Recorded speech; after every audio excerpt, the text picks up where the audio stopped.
முடிவை அறிவிக்கக்கூடிய பொறுப்புள்ள தமிழக ஆளுநர் அவர்கள் அப்படி பொறுப்பான ஆளுநர் உரையை வாசிக்க தமிழக சட்டப்பேரவைக்கு வருகை தந்தபோது அவர் ஒவ்வொரு முறையும் தமிழ்நாட்டில் ஒரு புதிய சட்டத்தை அல்லது புதிய மரபுகளை உருவாக்குவதற்கு முயற்சி செய்கிறார். இதை நான் முதலில் வன்மையாக கண்டிக்கிறேன்.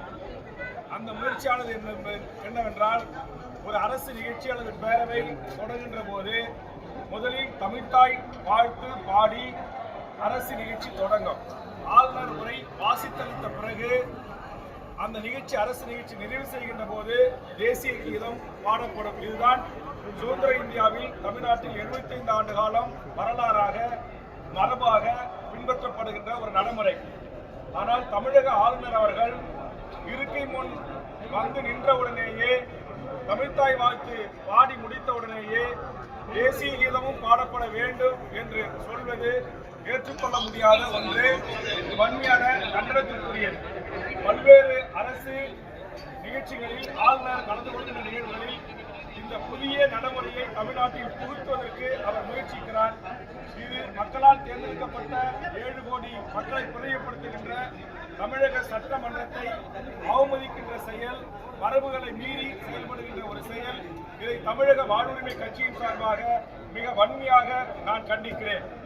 அதே மாதிரி அண்ணா பல்கலைக்கழகத்தில் நடந்தேறிய அந்த பெண்ணிற்கான பாலியல் வன்கொடுமையில் தமிழக அரசை நாம் எப்படி பதில் கூற வேண்டும், பொறுப்பேற்க வேண்டும் என்று சொல்லுகிறோமோ, தமிழ்நாடு காவல்துறை இதற்கு பதிலளிக்க வேண்டும் என்று நாம் சொல்லுகிறோமோ, அதற்கு நிகரான சம உரிமை தமிழ்நாடு ஆளுநர் அவர்களுக்கு இருக்கிறது. காரணம், தமிழ்நாட்டின் ஆளுநர் தான் தமிழ்நாட்டில் இருக்கிற அனைத்து பல்கலைக்கழகங்களுக்கும் வேந்தராக இருக்கிறார். மக்களால் தேர்ந்தெடுக்கப்பட்ட தமிழ்நாடு அரசு நியமிக்க வேண்டிய துணைவேந்தர் பதவிகளை தந்தோன்றித்தனமாக தானே அதிகாரத்தை கையில் எடுத்துக்கொண்டு நியமனம் செய்கின்ற தமிழ்நாட்டுடைய ஆளுநர் அவர்கள் அவருடைய வேந்தராக இருந்து செயல்படுகின்ற அண்ணா பல்கலைக்கழகத்தில் நடந்தேறிய இந்த பாலியல் வன்கொடுமையை குறித்து ஏன் வாய் திறக்க மறுக்கிறார்? இன்றைக்கு பிரதான எதிர்க்கட்சி உட்பட பத்திரிகை ஊடகங்களில் யார் அந்த சார் என்ற கேள்வி எழுப்பப்படுகிறது அல்லவா?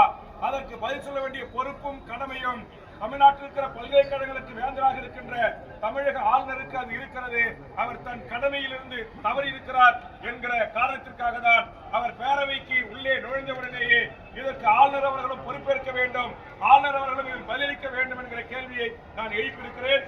அதுபோன்று தமிழ்த்தாய் வாழ்த்தை பாடியுடன் தேசிய கீதம் பாட வேண்டும் என்று அடம்பிடிக்கிற அட்டுழியம் செய்கின்ற ஆளுநர் அவர்களுக்கு எதிராக முதல் குரலாக அவர் இருக்கைக்கு முன்பாக சென்று ஜனநாயக மாண்போடு என்னுடைய கண்டனத்தை நான் பதிவு செய்திருக்கிறேன்.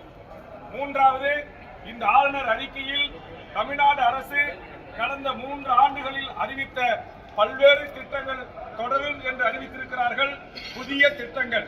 ஆளுநர் உரை என்பது 2025ஆம் ஆண்டுக்கான தமிழ்நாட்டு மக்களுக்கான நல்ல திட்டங்களை, சட்டமன்ற உறுப்பினருடைய கோரிக்கைகளை, அரசு ஓய்வு பெற்ற ஊழியர்கள், அரசு ஊழியர்கள், மக்கள், பொதுமக்கள், மாணவர்கள், இளைஞர்கள், செவிலியர்கள், ஆசிரியர்கள் என்று பலதரப்பட்ட மக்கள், விவசாயிகளுடைய, தொழிலாளர்களுடைய கோரிக்கைகளை நிறைவேற்றக்கூடிய ஒரு அறிவிப்பு இடம்பெறக்கூடிய திட்டங்களை அறிவிக்கக்கூடிய ஒரு ஆளுநர் உரையாக இது இருந்திருக்க வேண்டும்.